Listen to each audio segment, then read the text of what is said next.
Welcome to the Greatest Pod, where we discuss and debate what makes something great. I'm Ron Swallow. I'm Ed Greer. And I am Producer Bill. You guys, I am pretty excited today. We have a fantastic episode with one of my favorite authors in the whole world.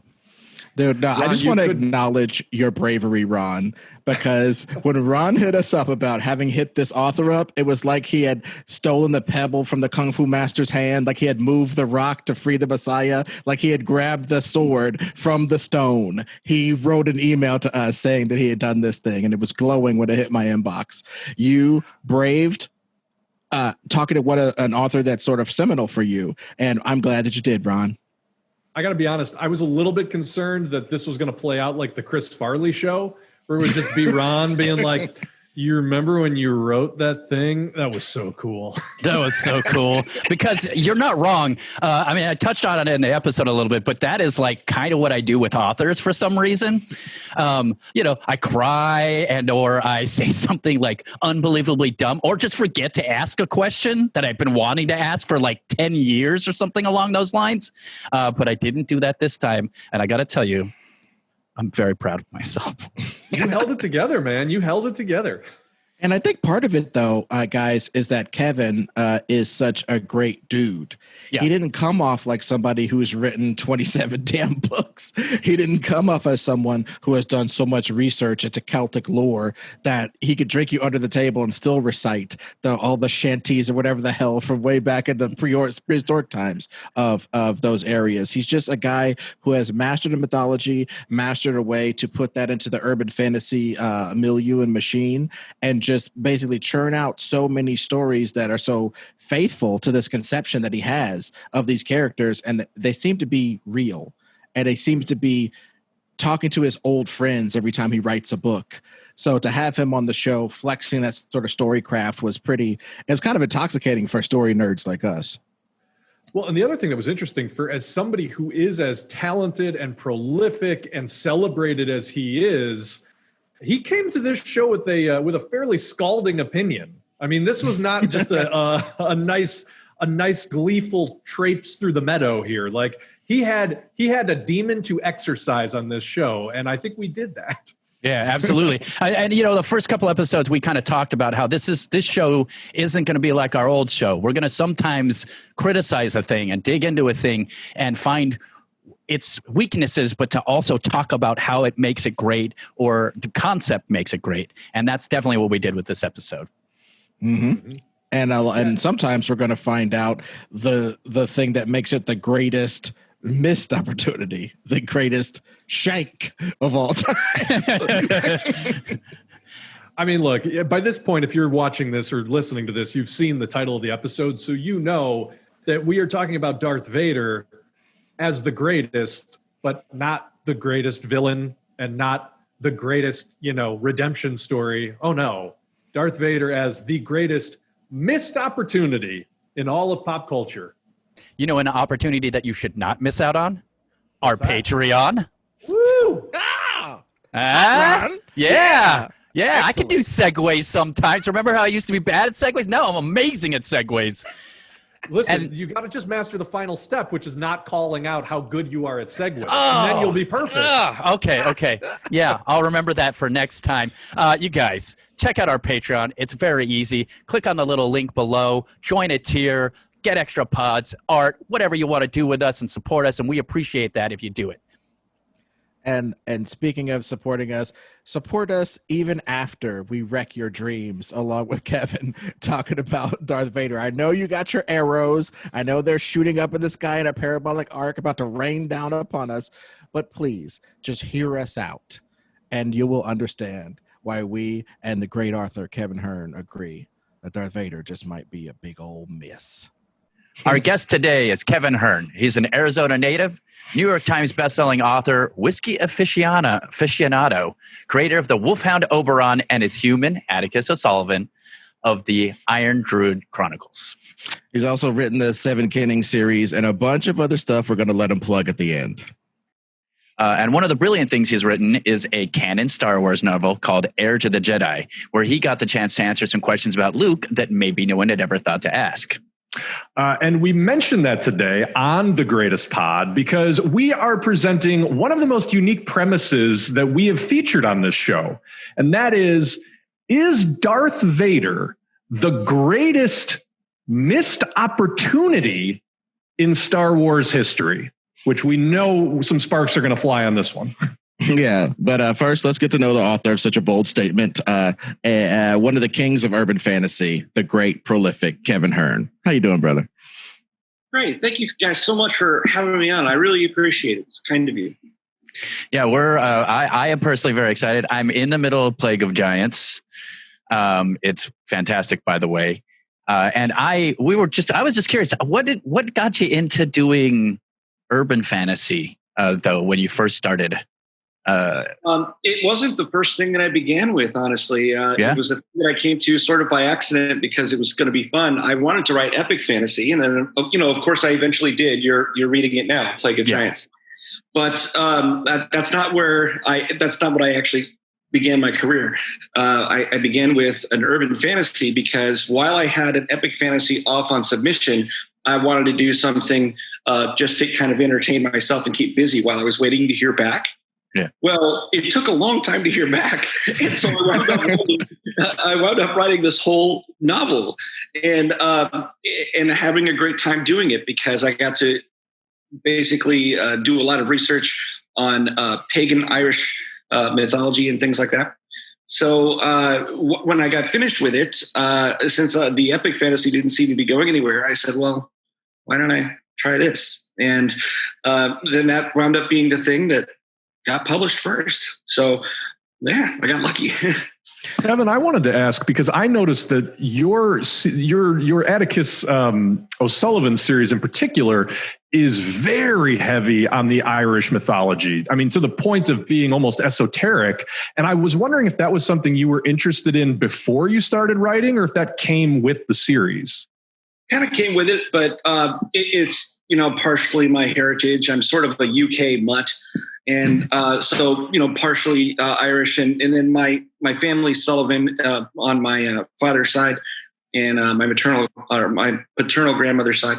So that's kind of where the O'Sullivan thing came in. And I wanted to get into Irish mythology because a lot of people were telling fairy stories. That there are fairy stories from all over the world, honestly, but the Irish were supposedly one of the originators. There are several, origin points for fairy stories, but Ireland was one of them. But the Irish, particularly Irish version of it, didn't seem to be getting into popular culture very much. And so I thought that was, a mine to explore and see what was down there, what I could dig up. And there's a lot of great stuff. Like the things that you often hear about are you hear about Breed and you might hear about the Morrigan, but you didn't really hear about the other deities of the Irish pantheon. And I thought this was a chance for them to come on out and show the world who they were. And the love god Angus Og is not a very loving person. And so that's one of the things that really kind of fascinated me about the mythology there is that it's slightly different from what you found on the continent or elsewhere around the world. Yeah, it does seem like a lot of love gods are just banging all the time. This Angus Og, not so much.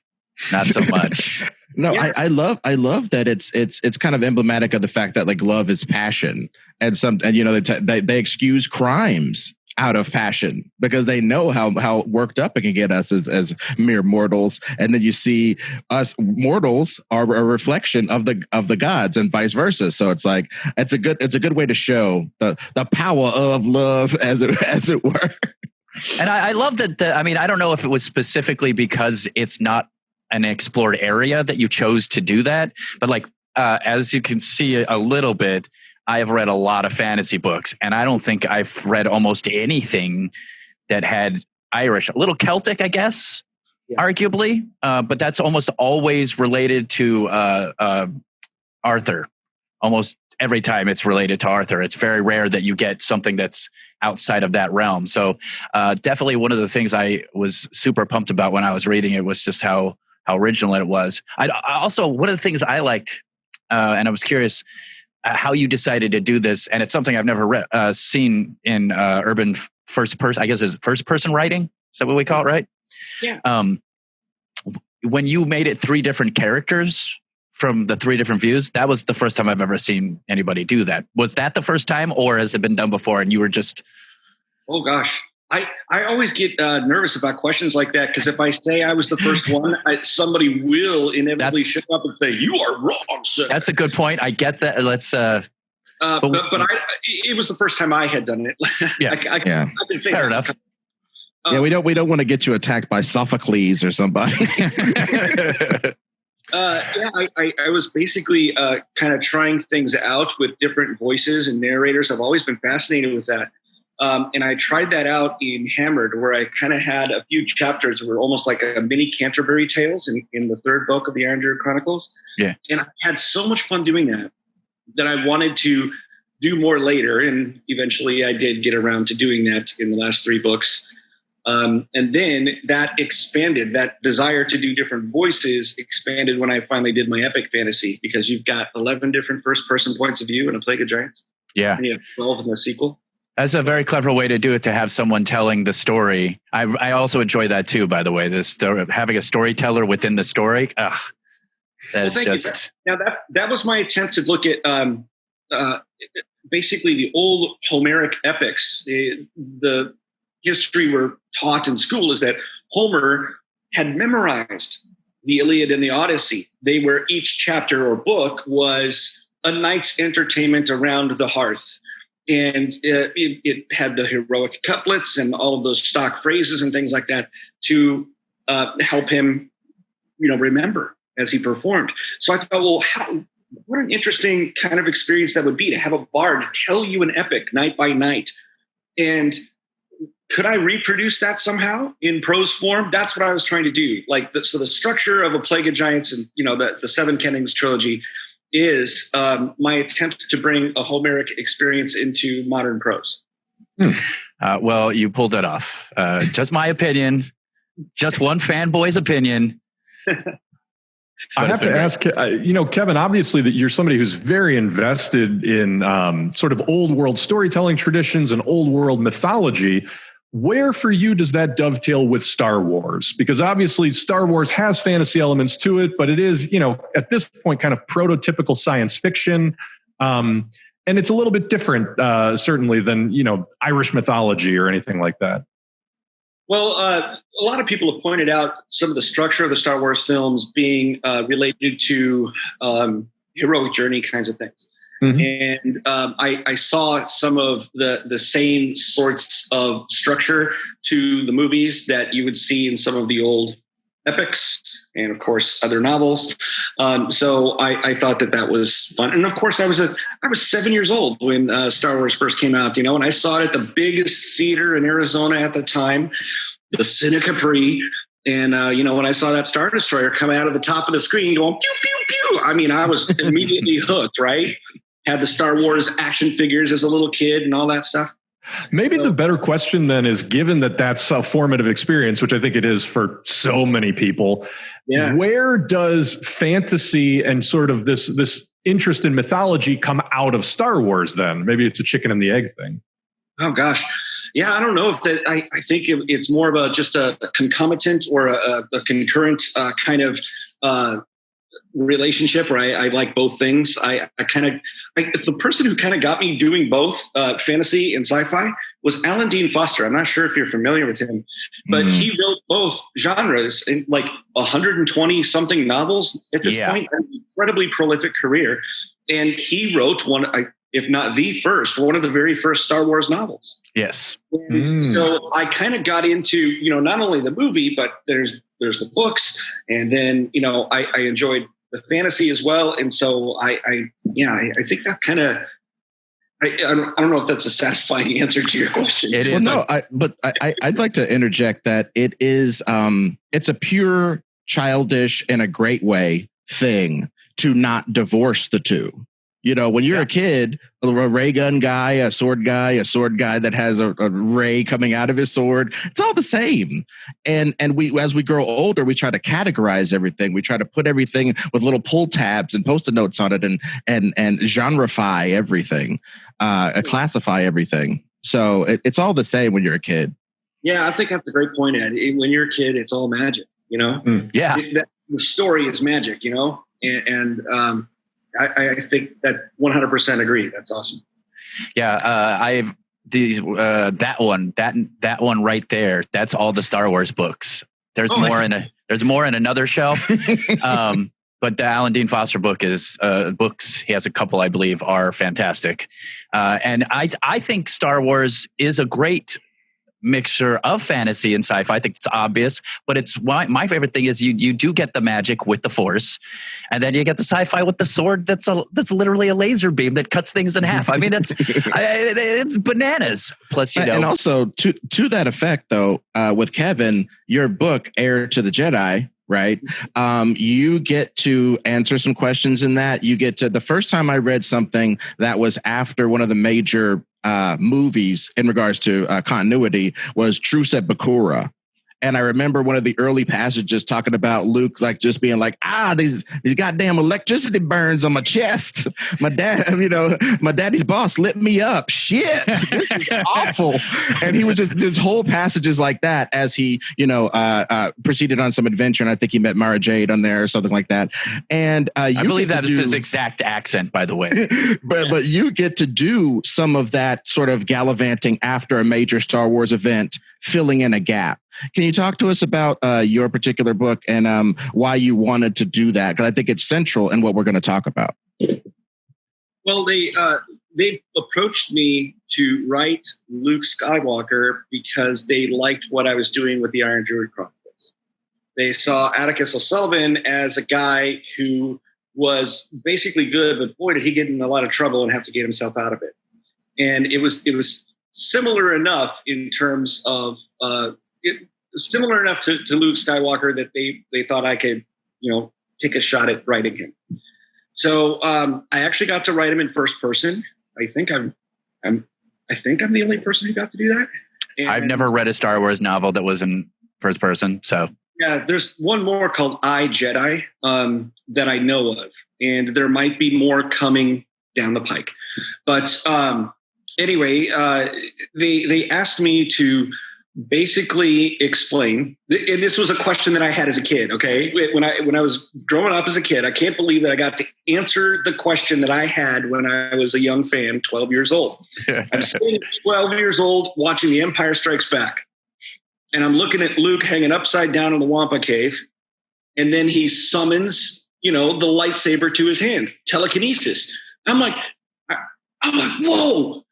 That was a big deal for me, more than almost anything else that happened in the movie, because I was like, where did he learn how to do that? Who taught him? And I kept waiting for the rest of the movie for them to explain, how did he get that power? It never got explained. So there was just a huge gap in his, obviously he picked it up somewhere, and I thought we were going to learn it, but he hadn't met Yoda yet. And so he hadn't met Yoda yet, and he still knew how to do that. And then we got later on, we got the prequel things, and we learned that all the other Jedi are dead. Well, then who taught him? Ben. And so then there was a thing where, okay, so they want me to tell the story of how he grew in the Force when all the Jedi are dead from Order 66, and he hasn't met Yoda yet. And you can't have Ben, like holographic Ben Kenobi come up and show him everything, and teach him that way. And he had just gotten done with his training in A New Hope, which was basically he lost to a training droid, right? Yeah. Right. And there's feel the Force, and he zapped it like a womp rat, So that was all he had in terms of Force training. And then suddenly he can do this amazing stuff. So that was incredibly appealing to me as a writer, that I got to tell the story that I had always wanted to know the answer to. Very long-winded explanation to your question. No, that's exactly what I wanted because it's germane to all that we're going to talk about. Go ahead, Bill. Well, I was just going to say, I mean, as somebody who clearly thinks a lot about the minutia of Star Wars and how these things play out, I want you to give us your thesis as it relates to the title of the episode here. Why then is Darth Vader the greatest missed opportunity in Star Wars? What's your overriding idea? Okay, so when we get to Return of the Jedi, gosh, I hope I'm not spoiling anything for anybody. Spoiler alert. Yeah. When we get to Return of the Jedi, and we see that Darth Vader has been saved in the sense he says, "You saved me, Luke," right? And it's supposed to be a moment of redemption when he takes the Emperor and chucks him down that hole and he blows up in the reactor. And at the time I was like, well, he just murdered the guy. That was good? That was good? Okay. All right. Well, that's debatable, but it's a galaxy far, far away. So, okay. And I just went with it, right? And then we're going to get these prequels later on. And I'm like, okay, cool. And they're talking, the run up to the whole, the prequels. There was a lot of talk about how this was really going to be an arc of redemption for Darth Vader. And I was like, awesome, let's do this. Let's figure out how this guy is redeemed in Return of the Jedi. I hope that will make more sense. And then it wound up not making any more sense. What happened is that we learn in, is it Attack of the Clones where he goes and kills all the sand people because of his mom? It is. I killed them all. Somebody who he loves is threatened, so he kills them all. Then in, the Return of the Sith, he goes and kills all the younglings and numerous others because somebody he loves, Padme, is threatened. Okay? Now in Return of the Jedi, what does he do? He kills the Emperor because somebody he loves is threatened. Now, the fact that the last act of him killing somebody because somebody he's loved is threatened is the same thing as what made him bad. Well, yeah. What happened there, guys? How is that? These are equivalent things. His behavior is consistent. And then so to call his last act of murder somehow a redemption for all the other murders that he did, it makes no sense. And just to have them say in the script, "Oh, you already saved me," and then they like retconned his little Force ghost, smiling above the Ewoks, right? Yeah. So that just made no sense to me at all, and it just in terms of the the dynamics of his actions versus the speech. Well, yeah, not to mention he did murder. Ask Alderaan how. Yeah, dude. I was gonna ask, like, what do you call that? It's more than genocide. Is it terracide? Terracide, planicide. He committed so many crimes. I would argue that at that point somebody is beyond redemption, and I think even the creators agreed with that because he dies right after. He doesn't get to have fun and have a little montage like a 90s sitcom, like, hey, this is me and my kids, we're reunited again. He didn't get that. He had to die instantly after he did his so-called redemptive act. And I would also argue that the creators of the new movies, I'm not asking you to weigh in on that, Kevin, in a way that will mess you up professionally. I'm not asking you to do that. I'm saying for my dollar, the creators of those movies didn't understand or respect the redemption arc, whether they bought into the dogma that it's a really redemptive act, or if they feel like you, that it wasn't really. Either way, they erased any import that it actually had because it didn't end anything. The rebels are still the rebels 25 years later. It's still all messed up. They're still planet killing things. Nothing happened. Nothing changed. Yeah, including the threat. Like you're so right, because we start out with a planet-killing space station, and then how do they go escalate from there? Well, we can't have a smaller threat. Let's have another station. And then they had, in some of the books, they had planet-killing weapons. It's just always. And then the new trilogy, here's another planet-killing weapon. So multi-planet killing weapon, guys. Could kill like 7 planets. And extinguishing a star. I have to make this observation, though, because I think that some of this may just be shortcomings in the filmmaking, or even not even shortcomings, but just something inherent to filmmaking. We've talked before on this show about how in a movie, when you kill 1 million people, it means nothing. But when you kill one person, it means everything. Because film is such an intimate medium, the psychological distance between like, I'm going to hit a button and murder a city becomes not really that bad of an act as when you watch somebody with a knife at somebody's throat and slit it. You know what I mean? It's partly the intimacy of how it's presented on film. Where I think the shortcomings become a part of it is that you can make up for the lack of intimacy in sort of the button push of genocide by actually having characters react to the horror and actually having that horror impact on their lives and the actions that they take in a horrific way. And that's something that I would say Star Wars has always actively avoided in the movies, right? Like these horrible acts of war happen and it remains sort of like this fun, jolly romp. And I think that where that becomes difficult with Darth Vader is if you do stop to think about it for 5 seconds, you're like, wait a minute, this dude killed 5 billion people. But the fact that nobody in the movie stops to go, this guy killed 5 billion people is really important. It's important to the viewing experience because it does lull you into thinking, well, yeah, throwing the Emperor down that hole, that makes up for all the bad stuff he did, you know, because of the way people react. The Emperor was clearly controlling him the whole time. He wasn't making his own decisions, whatever. By the way, Ron, like a valid point that the movie never tried to make. This is, again, it's a problem in like, what are they doing or not doing on the screen? And I think that too often, the fan base is willing to give a pass because you can create it in your head canon. But I would say that's a failure in fundamental storytelling. Like that's a failure to sell what you're trying to sell me. I don't know. That's my take. But before you weigh in, Kevin, please, I want to weigh in on that point. I agree with you very much, Bill. We are very much simpatico on that. And that is one of the reasons why it is so precious. It's almost like that thing that it's a Lego. It's so funny that Star Wars is so often Lego sets because even with the narrative, you build it yourself. Everybody built up Boba Fett into something. My girlfriend, if Boba Fett jetpacked in through our window, my girlfriend would fuck Boba Fett. And he ain't did shit ever. You know what I mean? You don't even know what he looks like. We build these castles in our heads, and then we get defensive when somebody wants to take so-called modern film theory to it because we've done so much shoring up in our own heads and our own head canons. But how do you feel about that, Kevin? I'm sorry. Well, no worries. Going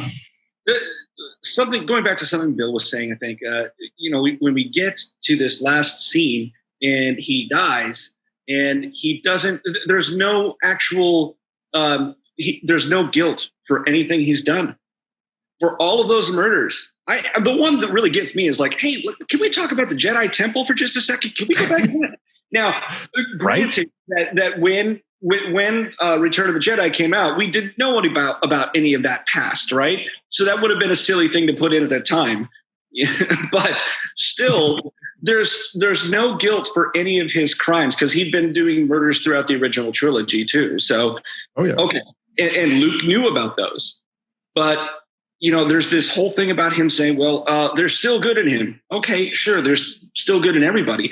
And he says that he was saved. But I would remind you that narcissists are really good at lying.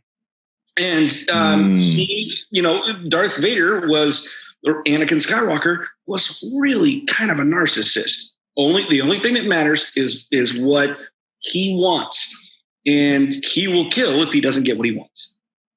So I thought that there should, if they wanted to show that he had really changed and that he had some sort of character growth, then he wouldn't just continue to murder and then say, oh, well, that last one was a good one and die happy, he should have had some actual real remorse, maybe started an orphanage or something, As he's actually good. As he's dying, he's like, Luke, please start an orphanage in my name. Call it the Darth Vader Orphanage for Troubled Teens. But also though, okay, well, how about this? Do you feel, or are you moved by Marvel Comics' attempts to kind of give him more agency throughout his process in the original trilogy? Because in the comics, they're kind of almost suggesting that he kind of knows that he has kids out there somewhere or something, and he's kind of trying to like slow play the Emperor. And I find that to be revisionist at best. I'm not trying to diss it, but it does seem like what we do with Star Wars. We go back and we shore up the parts that weren't quite built. Yeah, that's what a lot of that stuff is. Anything that's happening in the classic era is a lot of trying to fit it in with everything that happened, before, and then everything that happens after. And it's a really delicate tightrope to walk for sure. So I admit I haven't read those comics, so I can't comment on it, but I'm sure that it's probably really brilliantly done as best as it could be, because the same story group is behind all of it, and they're looking at the comics as canon stories now, just as they're looking at everything else as canon. So. But also, you get to see his internal. The one thing we're lacking in the movies, by definition of the form, is that internal monologue that can justify a lot, that can be used to humanize a lot. And that is one great thing. People talk about the things that comics trying to be like movies, but there are so many things that comics can do that movies simply can't. And I think they're leaning on that to great effect. I think there's an important distinction to draw, though, between like, what was he really thinking when he was doing these horrible things? And then what is a redemptive act at the end? And I think, Kevin, you seized on something when you said, starting an orphanage may be an off the top of your head example, but it's like, if Darth Vader is space Hitler or space Himmler or space Goebbels, or however you want to, equate the Nazis to the Empire, what would a actual redemptive act look like? And I feel like the way it was written was like, well, if Goebbels suddenly decided to kill Hitler, then that would make up for all the other stuff he did. And I think what we're trying to say is like, no, that's not really the case. Yeah, he'd have to basically become some kind of time master and be able to go back and stop all the killing. Like, I don't know what other thing you could do in those situations and then like go back to his old self and be like, you were wrong the whole time. Be better. Kill this guy now. Well, that thing that Bill was saying earlier about the fact that like we have a PG movie happening right here with the pretty people and the levitating rocks. And if you just pan that away, it's Saving Private Ryan. And you just like this, and they have to keep the camera over here, or else all of this starts to muddle, some of this. Why is Holdo playing psychological games with our own soldiers when we're being decimated this way? The chamber drama of that doesn't seem to make as much sense if you really realize the horror. But I will give the new movies they do kind of show that war is hell in some of those scenes in some of those movies, man. It does look pretty bad. Hey, and this is not to say that Star Wars isn't a fun romp, because it is absolutely a fun romp. But that doesn't mean you can't look at the things that you love and say, okay, well, where are their holes? And I think Darth Vader is a huge hole. He's a character who could have been so much more, and actually had a redemption. I mean, obviously they would have had to know that they were going to do all the other ones, but like, it's even with the 3 movies, you go, well, no, dude, you didn't make up for any of this. You would need to live and then like really shut down the Empire and really stop killing and talk about how you were wrong, so that future people who thought like you do don't think like you do. There's only a few ways you could pull being, a person who is a part of a genocide and who has literally killed children with his own hands. I don't know. At least when he did it, he had the high ground. That's all I'm saying. Kevin, I want to ask, as someone who's written a lot of books and has handled a lot of characters, do you see sort of an inherent difficulty in writing a villain that almost becomes a show stealer? That idea that Darth Vader became so beloved as a character over the course of those original 3 movies, by the end of the last movie, it's like you almost want to give the fans something as opposed to creating like a consistent arc. Like what is that? What if you put yourself in those shoes, do you see the difficulty there? So yeah, that would be if you had a very popular villain like that. I try not to make popular villains.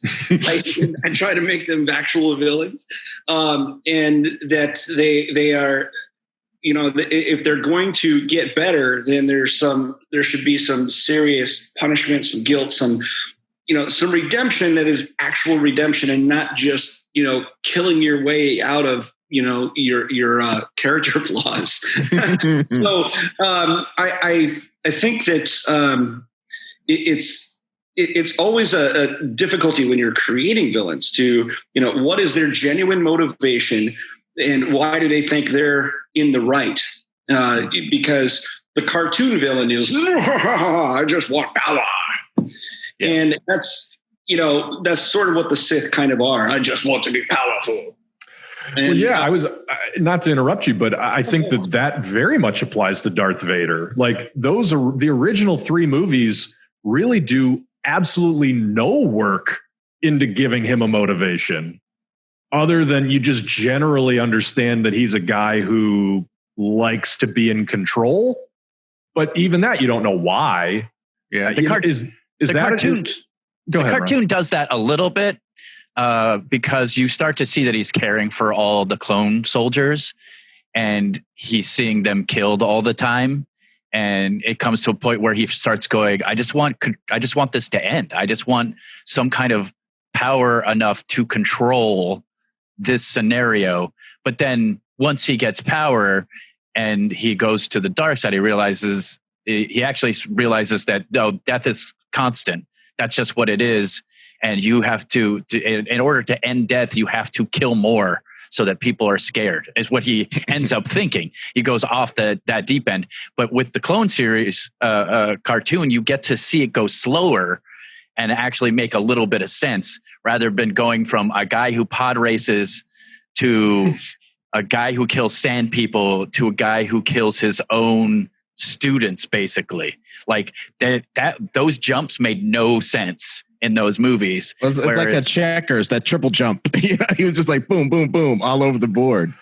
Well, it also goes to what Kevin was saying earlier, that like his motivation for doing those things doesn't seem to be born out of any overriding philosophy. It's really just reactionary. It's really just like, oh, I'm feeling this way. Murder will solve it. And you still never get into like, what does this guy actually believe about the world? And frankly, I mean, then that gets into, well, if there isn't anything above and beyond, I feel bad. Murder helps. Then is that even a redeemable character? Like, is the whole exercise of trying to redeem that character ill-advised? Well, it's interesting that you said that, if you don't mind me saying something here. Have you seen Mindhunter?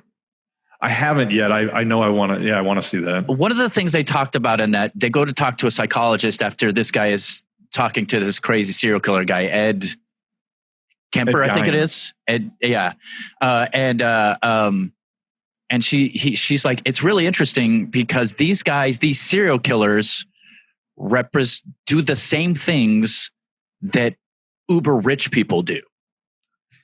She's like, these super celebrities, these super like business people are the same as serial killers. But what you said was murder is going to solve it. But what for them is going to solve it is money. So it's almost the same thing. And that's bananas to think about, that you basically have people who are murdering you with money. Well, to go back to something that Bill was saying about some indication of his philosophy, I think there was one. It might have been Attack the Clones too. He's sitting in a field with Padme, and he's talking about governing, and she's talking about issues with the Senate, and he kind of casually says, well, I think one person should just go ahead and make all those decisions, and she kind of, raises her eyebrows at him. She's like, well, that's not a democracy. And he's like, okay. And right. So, I mean, he has these, these tendencies that he's kind of telegraphing. And also he pretty well telegraphed that he's a murderer because he told Padme, I killed them all. All right. So, and why didn't she ever run? Like, why did you? That's a whole other issue. Yeah. Right? So that's one of the big gaps there in my understanding of characters. I do not know why somebody would say, oh, that, excuse all of that. And then the other thing is that can you guys answer this? Maybe I never figured it out. This like genuine thing. All right. We see Yoda and Luke and all the Jedi, the training sequences and stuff. They're making stuff float all the time. And in, the last movie we had Luke sitting there levitating, right? Okay. So we've got people levitating stuff, big stuff too, huge things, right? Why couldn't Emperor just levitate his ass out of that? Why did he fall? Why did he says, I'm incredibly powerful? Why don't I just say, haha, I'm not going to fall today? and float right back up there. For that matter, why didn't Darth Vader just punch him unconscious? And so why did he? I'm going to pick him up while he's still on lightning, and let him, electrocute me for a few minutes while I carry him. There's a lot of things about the sequence that I've always found puzzling because we'd watched even as a kid, right? You watch Empire Strikes Back and you see that levitation sequence and everything. Yoda just, hey, I'm going to lift up an X-Wing fighter. So it should be easy for Jedi to, is there a reason why? This has to be, somebody's got an answer to this. I grew up on Marvel Comics, and they used to make mistakes in the comics. And then they would say, if somebody pointed out the mistake, they'd say, oh, well, you get a no prize. You get a no prize because you would explain why the mistake wasn't a mistake. So this is my attempt to get this no prize. Okay. They have shown in canon after that movie that when Palpatine gets to shooting lightning, it's kind of like peeing. You just can't stop in the middle, and he just can't stop. Once he pops, he can't stop. So he's just shooting that lightning. And when Homeboy grabbed him, he's like, damn, I can't turn this lightning off to use my levitation powers. And he just threw him down the hole. Amazing. Does he shoot lightning out of his dick? That's the question. Does he ever get shy with it too? Like, oh, you're watching me. I can't lightning. Look at me. Don't make eye contact. Oh. Well, we have to. There's obviously a lot of holes in this thing, and one of the things that I would like us to do is just try to drill down on what really would make it better. And I don't think we have to rewrite, we're definitely not going to rewrite the trilogy, but I think just as a starting point for this conversation, you kind of have to make a decision. Are you really trying to redeem this guy, or are you just trying to move him off the chessboard? If you're just trying to get rid of him, that's one thing. But if you're trying to do something that's actually redemptive, I think that's another thing. So Kevin, what for you would feel the best in terms of moving this towards something that feels a little bit more consistent? I think that when they were writing the original trilogy, they were not aware at the time that they would have to really, they didn't know that they were going to get to make the last ones, right? So they basically had to have this big confrontation between the Emperor and Luke and, Darth Vader, and they did their thing at the time, and then realized, well, now we have to make this a redemptive arc somehow, and we have to kind of fill it all in. And I think that where they started from, which was, we've got this confrontation where Darth Vader is supposedly saved by killing the Emperor because he was saving Luke. They had to figure out how to make that work. And because they started with that particular ending, it might have handicapped what they were able to do, later on down the road. I'm not sure how to fix that, because, if you start at the beginning of the whole thing and then realize where you've got to actually redeem him, they probably would have, come up with something different, right? But they unfortunately sort of started with the end of the redemptive arc that wasn't really redemptive when they went back and tried to make it that way. Well, it is a hard thing to recontextualize all that stuff. And one of the things, we do a show called Reboot It on YouTube, where we basically take an hour and hubristically attempt to reboot franchises. And we did Star Wars. And one of the main things that we changed was Palpatine got his role cut, like the producer's girlfriend. You know what I mean? Just like he just cut all the way down because we felt as though he dominates the story too much. When you really think about it, it's him versus it's Skywalkers, and everybody else are just chess piece proxies. If you really think about the overall narrative, and we didn't like that. I personally didn't like that. Me and one of our buddies, Billy Business, we almost came to fisticuffs because he was like trying to jam Sheev up our butts, and I was like, Darth Vader's the most powerful, cool, charismatic thing in this whole damn universe, and he's a slave from the moment he's born until the minute he dies. You know what I mean? And that's disgusting on some level, right. So we had to change that, and we kind of made it be like the Force was an actual dead religion. Not 15 years ago, dudes were floating rocks, like you said, all over the place. No. Yeah. 1,000 years ago, somebody told a bunch of convincing stories about dudes who could levitate stuff. And then when Darth Vader, Anakin comes along, Palpatine would be like an Elijah Muhammad type, who was getting over on this religion, ancient religion. And then he sees a guy who can really do the shit. Like if one of these bullshit preachers met the new Moses or the reincarnation of Jesus, be like, I got to monetize this. But Darth Vader figures out pretty damn quick that that's what's happening and overtakes the cult. And now he's the cult of personality around which the entire empire is built. But even then, we're not really redeeming them because, to Bill's point, we kind of made him like this big bad who had to get taken out by the end of it. Leia and Han and Luke and everybody had to find each other because they were spread out, much like the regular trilogy. They had to find each other and coalesce to defeat Hitler, who can destroy a planet with his mind. But we didn't have a redemption arc in that fucker. We threw it away because it was hard. Yeah. I mean, go ahead. I mean, I think a redemption... If you were going to do it in the original trilogy, the only way you could do it is if he showed some kind of doubt, like during the Death Star, if he made up an excuse, like, I'm not sure it's a good idea. Don't you think that will bring people to their side? If we kill a whole planet of people, don't you think that'll bring people to his side? Even though he'd have to argue for people's lives in some way, and then give into it for whatever reason, and then, to try to have a redemption. But if he doesn't show any remorse the entire time, he just stands there breathing hard, you can't exactly have a redemption story, right? Yeah. I mean, even if he had said, there's a lot of stuff in there.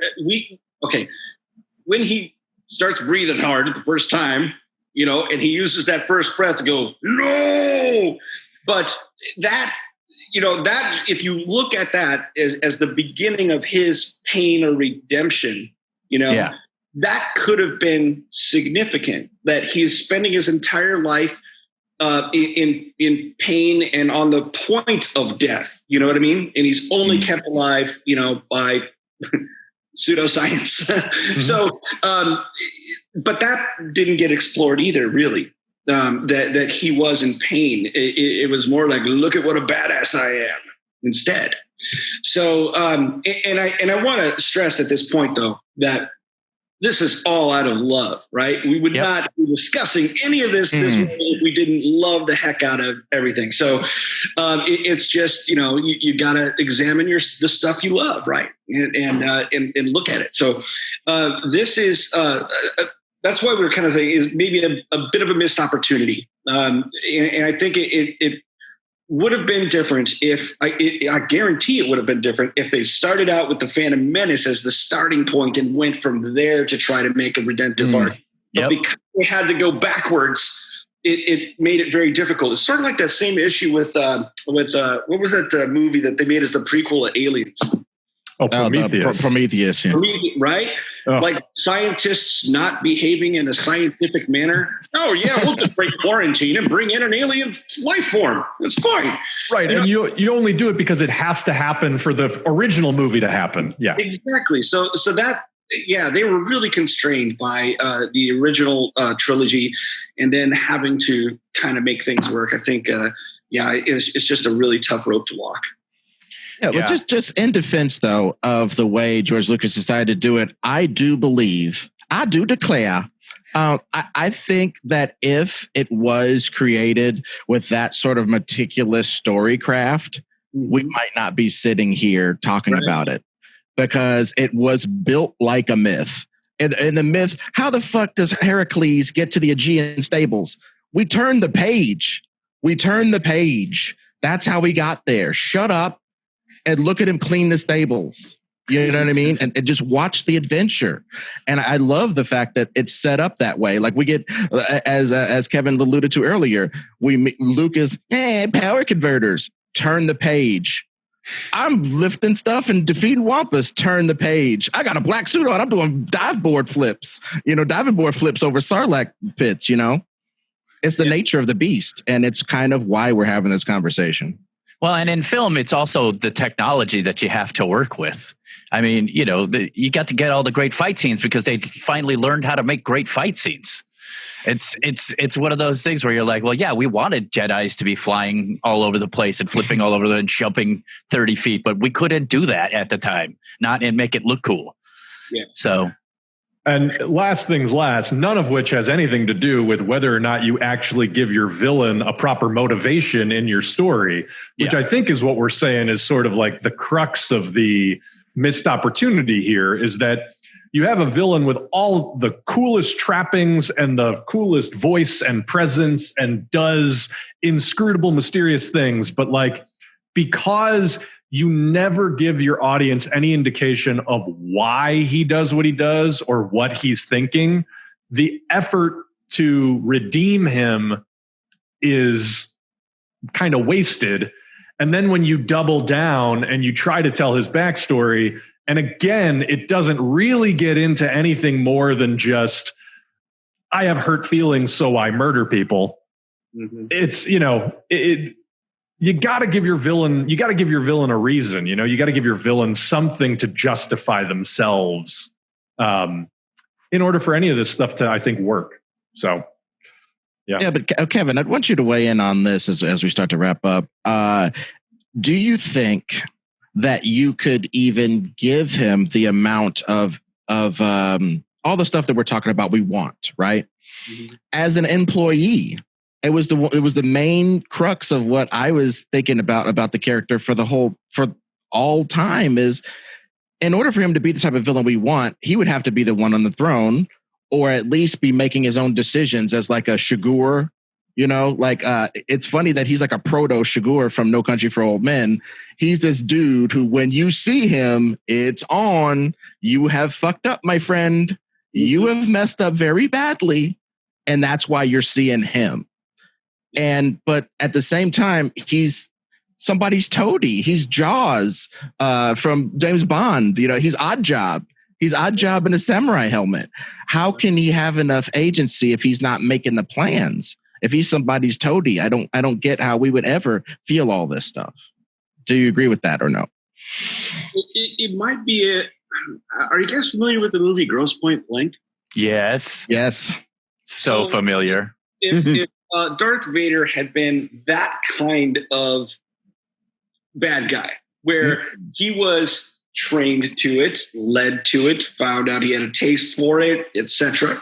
And then he had the ability to get himself out of it and actually stop being a bad guy and try to be a good guy from now on, to stop being evil. If he was given the freedom to make that decision, then I think that could have been a lot more rewarding. And it's one of the things that I kind of like about Grosse Pointe Blank is, here's a guy who's understanding that, he's tortured by what he's done as an assassin. And he doesn't want to be that anymore. And then he realizes he doesn't have to be. So when he makes that decision, it's a gradual thing, and love is involved, and so on and so forth. But I like that as an actual redemption arc, and it seems hopeful to me. But Darth Vader is never given those choices, right? This point that you were making, he's enslaved from a very young age to his death. So if he had the ability, the agency to do that stuff, and to be more of a sort of a hitman or an assassin, rather than I am the toady to the emperor, that might have been a story. I think we just made Wick Vader or Darth Wick. Darth Wick. That's much better. That's much better. See, I throw him out there, you knock him down, Bill. Good one. Yeah, I think we just made. Yeah, that's actually brilliant. I think I would love that, because it's basically the emperor when he has a group of people he's having a trouble with. He calls up Darth Vader and is like, "Hey, I need you to go take care of these guys. Are you busy?" And Darth Vader's like, "No, I'm not busy." "Okay, cool." And then he goes and does it, but he starts to realize this is not helping anyone. Nobody's lives are made better by what I'm doing. I got into this because I thought I was going to help people, but that's not what's happening. Yeah, but I just want to get to the part where he's got the reason why he never has a lot of chance. Beautiful point, Kevin, about Grosse Point Blank in regards to love being part of it, because they kill Darth Vader's love, right? They kill his love, and then they tell him that his other loves are gone as well.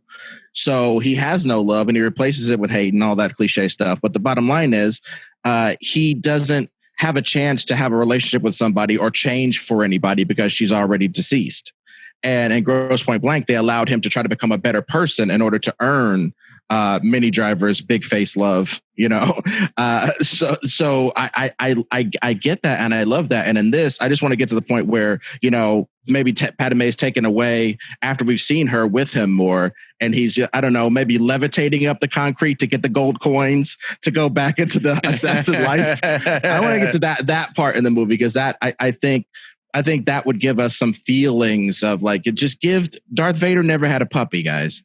Darth Vader never had a puppy. Give him a monkey lizard, man. Darth Wick and his monkey lizard going out for adventures, paying for everything with Kruger Rands or wherever those gold coins are. Exactly. So, yeah, well, this is the point in the show where we thank you very much for coming on and being such a stellar guest. And with somebody as prolific as you, we want to have a nice fat section for you to plug the things that you're doing right now, because it is myriad. I have checked it. So run it down for us, Kevin. Well, thank you so kindly. I really appreciate you guys having me on. It's been a lot of fun talking with you about this stuff. I've had a blast. So, so things that I've written, as Ed was saying, I've written quite a bit. I have a 9-book series called the Iron Druid Chronicles, featuring the last Druid on Earth, who eventually there are more, but he's been around for 2,000 years or more. And he stole a sword from ancient Irish gods, and now he's been hiding out because they want to kill him and they want to get it back. So when he decides to stop running and fight, that's when things really start to snowball and become interesting. So that's a complete series. If you would like to dive in there, you can read from beginning to the end and binge that sucker. Then I have Ink and Sigil, which is my brand new stuff. It just came out last month. Well, I guess 2 months now. It came out in August. And it is set in the Iron Druid universe, but you do not have to read Iron Druid to enjoy this. So if you would like to start with my brand new stuff, you can do that. And then if you want to pick up Iron Druid later, great.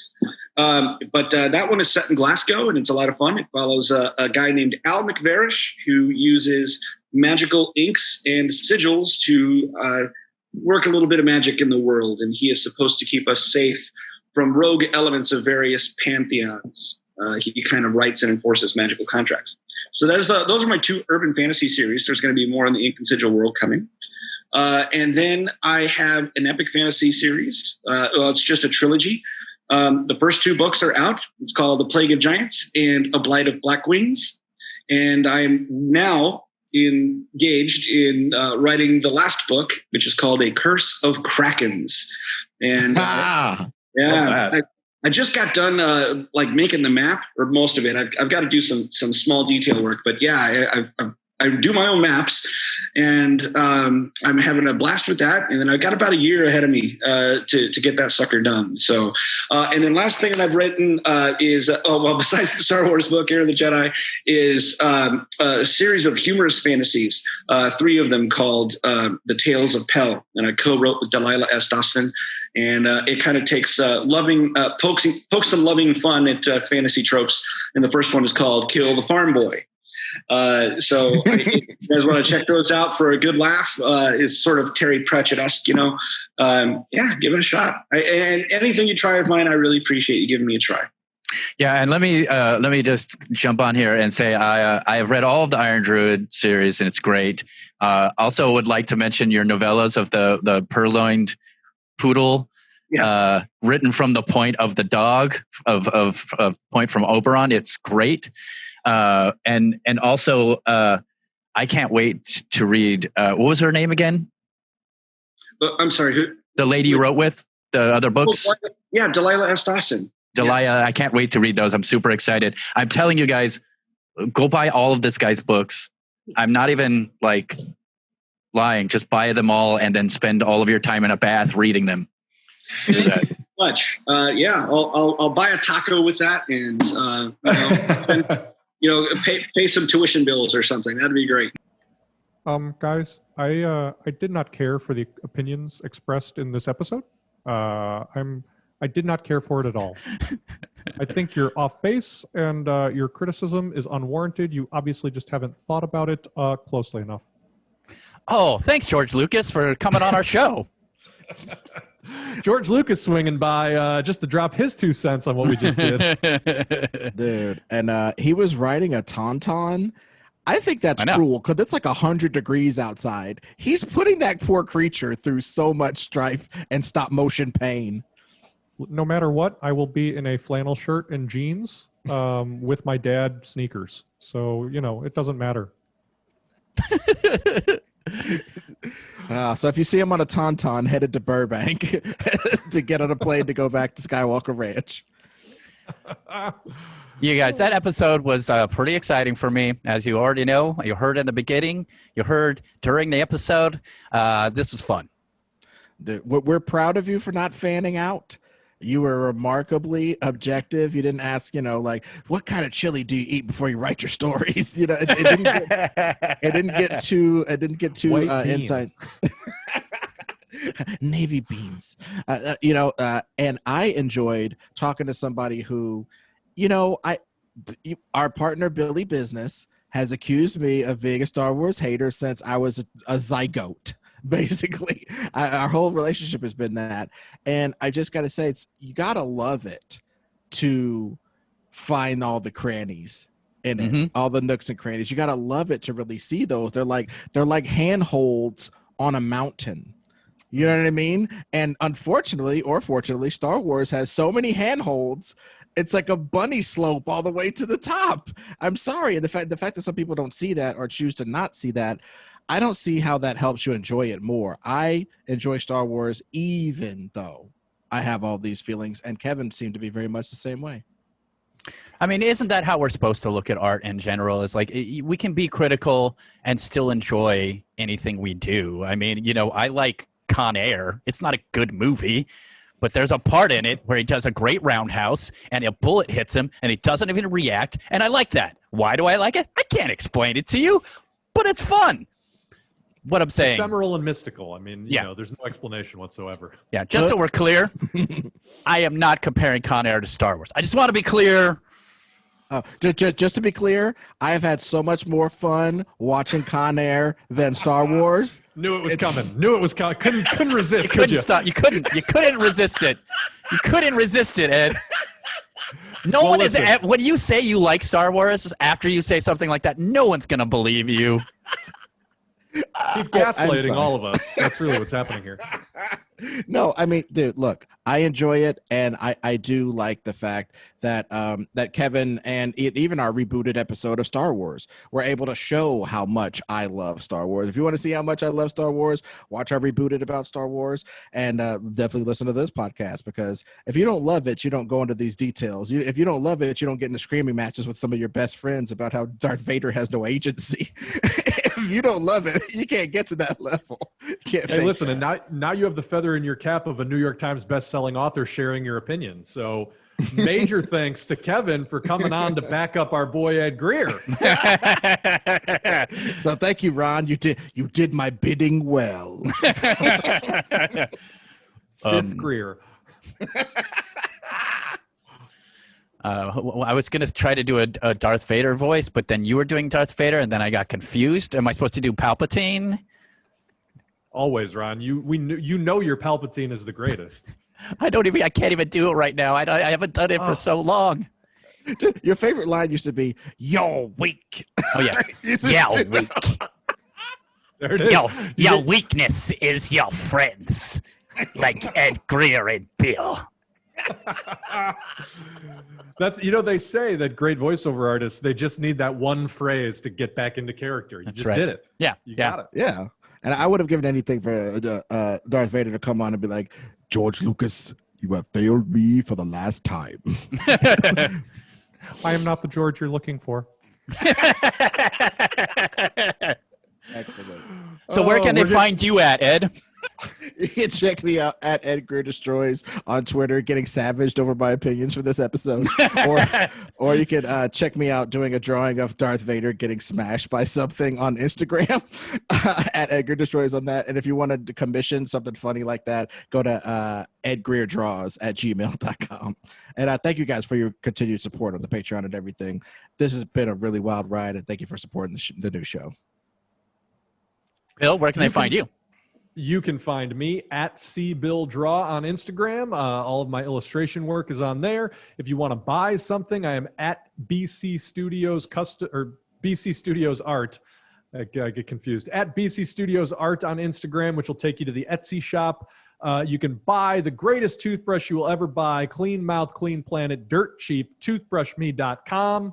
And of course, you can subscribe and hit the bell and keep coming back for Reboot It, our flagship show in partnership with the Great Billy Business.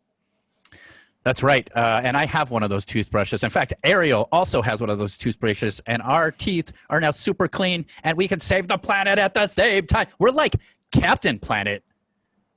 Hey, listen, it's a win-win-win, Ron. You get clean teeth, you get the lowest environmental impact of any toothbrush on the market, and it's the same price you pay at a grocery store. It's almost like you set me up to deliver this totally non-canned pitch. Yeah, no, I mean, this was totally off the cuff. Like, I would never just set you up to be able to do something like that.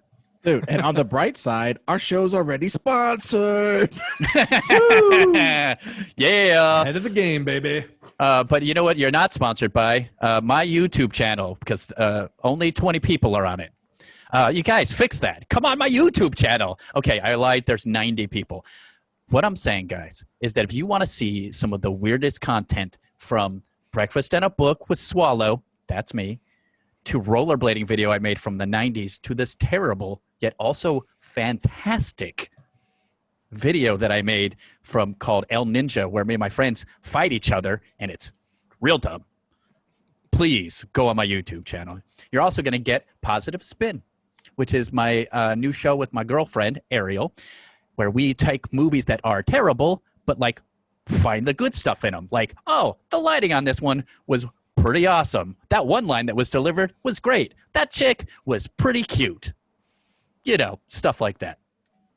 Yeah, I'm gonna watch some of these movies and give you some good positive things to say. Like, craft services must have been hellacious on this one. Like, they look very well fed. The makeup artist is doing a great job on this.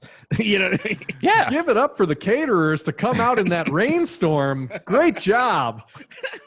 Yeah, you gotta reward the people who work hard for art. Mm-hmm. Huh? Like the Lord boom knows guy. There's a lot of people working hard, even on really crappy movies. That's for sure. And Absolutely. they deserve props. I mean, you guys, if you want to see one of the horror movies that I did where I played a serial killer, it's called Evil Ever After, and I'm in it, and it's terrible, and there was blood all over me a bunch of times. If you want to check it out. I knew nothing about this, and now you didn't know about that? Did we work hard on it? Yes, we did. Was it good? No, it was not. No guarantees here in the art business.